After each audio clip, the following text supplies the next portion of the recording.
Imam Sya'rani dikafirkan oleh ulama Al-Azhar, sempat. Tapi selesai. Dalam kitab Al-Mizan Asy-Sya'rani, Al-Mizan Al-Kubra, beliau kemudian sedikit tahadus binikmah. Sesekali boleh ngomong begitu. Kalian ini belagu amat ya. Boleh kita uji kata dia. Kira-kira begitu kalau bahasa jawaranya ya.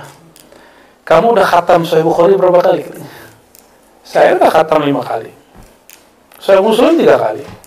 Lengkap dengan syarah-syarah gitu. Ya. Kitab Muhadzab sekian kali, Majmu' sekian kali. Apalagi Ibanah sekian kali. Ente mau kitab apa? Saya jelaskan. Mau bagian apa? Kata Imam siapa? Imam Sya'rani. Apakah dia sombong begitu? Enggak, dia lagi saya sedang ngomong. Kalian masih ragu akidahku. Latihan zikir. Latihan zikir itu namanya latihan, pasti ada angka, ada waktu. Maka zikir 1000, zikir 2000, zikir 5000 bukan transaksi dengan Tuhan. Tapi itu adalah latihan untuk badan. Latihan untuk kolbu yang menjadi rajanya badan ini. Ya, jadi jangan kemudian sok-sok syar'i antum ya. Sok-sok anti bid'ah. Tapi nggak mengerti. Ya.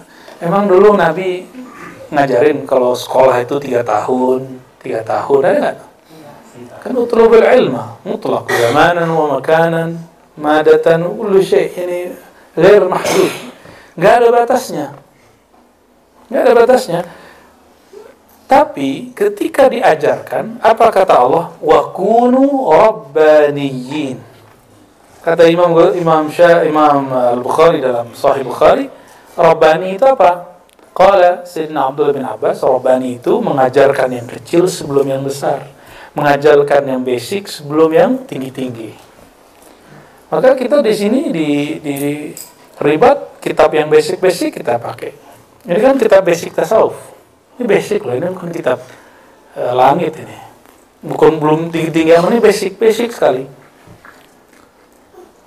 Ini kalau versi Imam Ghazali itu Bidayatul Hidayahnya.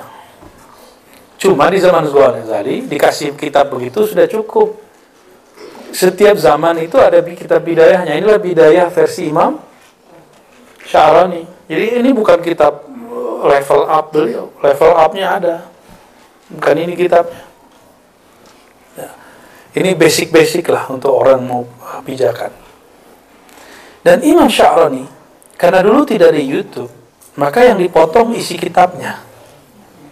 Lalu disebarkan potongan yang nggak benarnya. Kalau sekarang dipotongnya apa? Video. Karena video itu kayak kitab bersuara. Ya? Benar ya?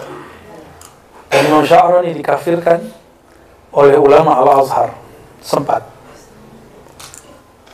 Tapi selesai. Dalam kitab Al-Mizan Asy-Sya'rani, Al-Mizan Al-Kubra, beliau kemudian sedikit tahadus binikmah. Sesekali boleh ngomong begitu.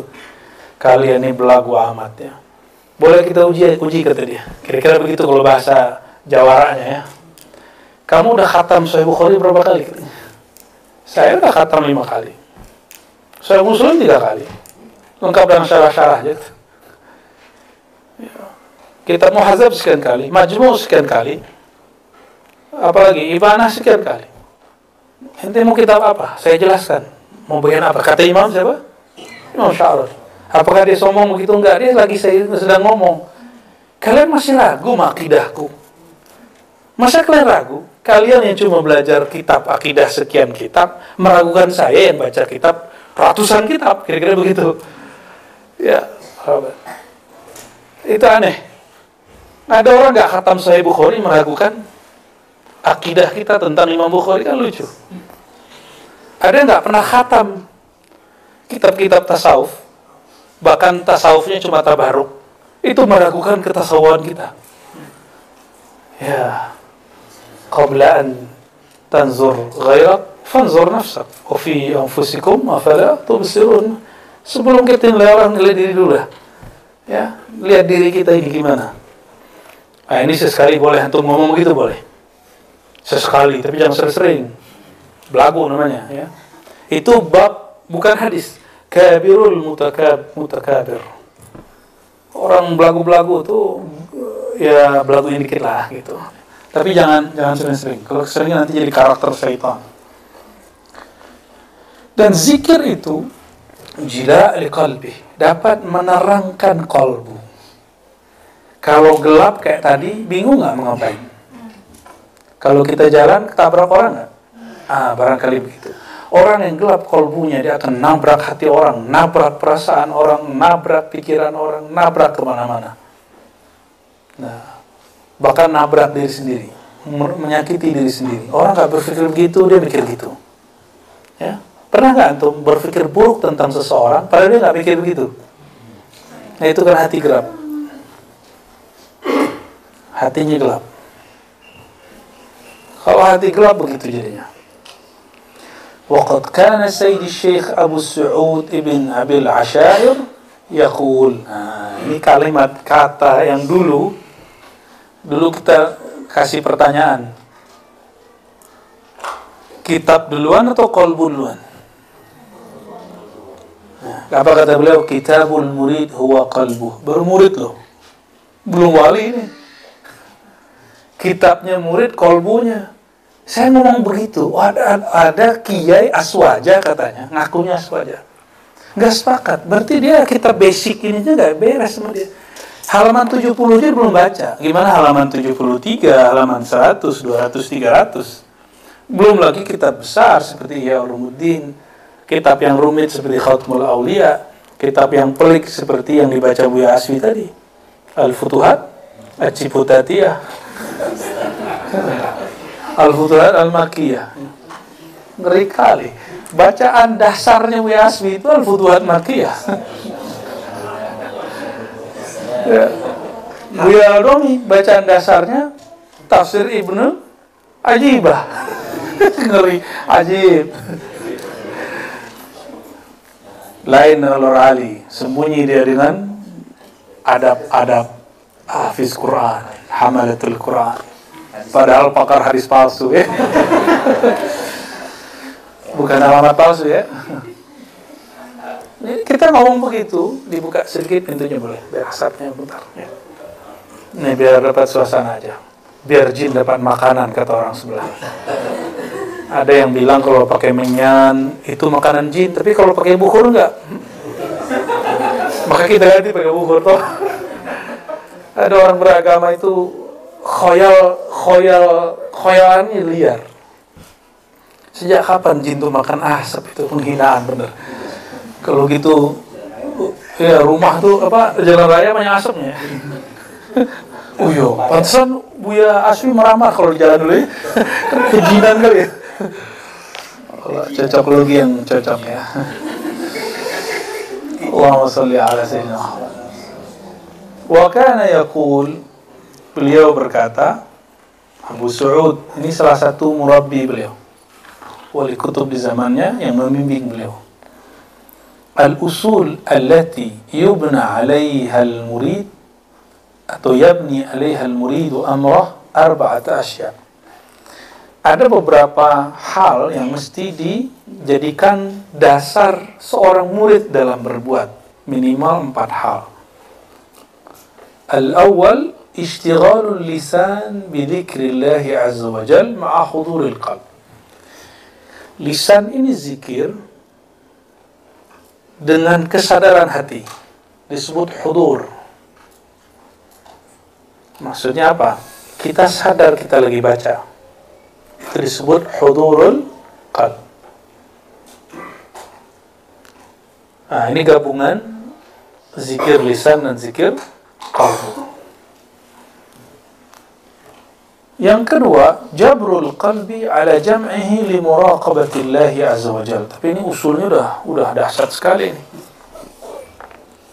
Kalau secara harfiah jabrul qalb memaksa, tapi saya menerjemahkannya mengkondisikan qalbu ala jam'ihi agar dia fokus untuk merasakan muraqabah. Apa arti muraqabah? Merasa diawasi oleh Allah SWT. Allah itu zat yang mengancam antum atau zat yang menyayangi antum? Maka kalau dilirik diperhatiin, diawasi. Yang menyayangi kita senang atau ketakutan? Senang. Jadi dalam bab tasawuf, muraqabah itu jamaliyah lebih banyak daripada jalaliyah. Sehingga sufi itu bahagia terus, kasmaran kulli yaum, karena merasa diperhatikan terus. Kalau yang masih punya akun-akun sosial media, diintip orang, dan yang ngintip itu kita senang, kita suka sama orangnya, hidungnya langsung ngembang-ngembang sendiri tuh, ya, jantungnya berdebar, padahal buka akun dia aja, senang diintip kekasih. Kekasih sejati kita baginda Nabi Muhammad SAW. Dan kalau baginda Nabi Muhammad SAW melirik, pasti Allah melirik. Jadi siapakah yang dilirik oleh Allah? Orang yang dilirik baginda Rasulullah SAW. Karena Allah hanya melirik kalbu baginda Nabi Muhammad SAW. Wahuwa qutbul alamin, qutbul wujud, qutbul thaqalain. Jadi inti alam semesta itu yang dilihat Allah cuma Nabi Muhammad SAW. Maka orang yang diangkat Allah cuma orang yang di kalbunya ada Nabi Muhammad SAW. Kajian yang diangkat Allah bukan kajian yang apa-apa, kajian yang mengangkat Nabi Muhammad SAW. Beliau nggak perlu diangkat, tapi hati orang ini kemudian merasakan ketinggian darjah Nabi Muhammad SAW. Akal yang Allah angkat, akal yang mengikuti akal Sayyidina Nabi SAW. Ruh yang Allah angkat, ruh yang terhubung kepada ruh Nabi Muhammad SAW. Jadi antum yang berjuang untuk mencapai popularitas, jabatan tinggi, kenapa sulit? Karena tidak mengambil sifat Nabi Muhammad SAW. Lihat orang-orang yang pangkatnya tinggi, dia mengambil satu sifat Nabi, walaupun dia tidak tahu itu sifatnya baginda Rasulullah SAW. Nabi itu disiplin. Orang-orang yang sekarang mencapai makom-makom tinggi dalam kehidupan dunia itu, dia punya kedisiplinan Nabi SAW. Tapi dia ngambil itu untuk urusan dunia. Itu aja bedanya. Kalau antum ambil disiplin untuk urusan akhirat, dahsyat. Ya. Jadi presiden akhirat nanti. Nah, orang-orang yang berjuang untuk berdakwah, ya. Kenapa dakwahnya tidak menyebar? Kenapa dakwahnya tidak kurang diterima? Allah hanya terima Nabi Muhammad SAW. Mungkin dakwah kita masih membesarkan diri kita, membesarkan thariqat kita, membesarkan majelis kita, tidak membesarkan Nabi Muhammad SAW. Jadi sudah, yang kita besarkan cuma Nabi Muhammad SAW.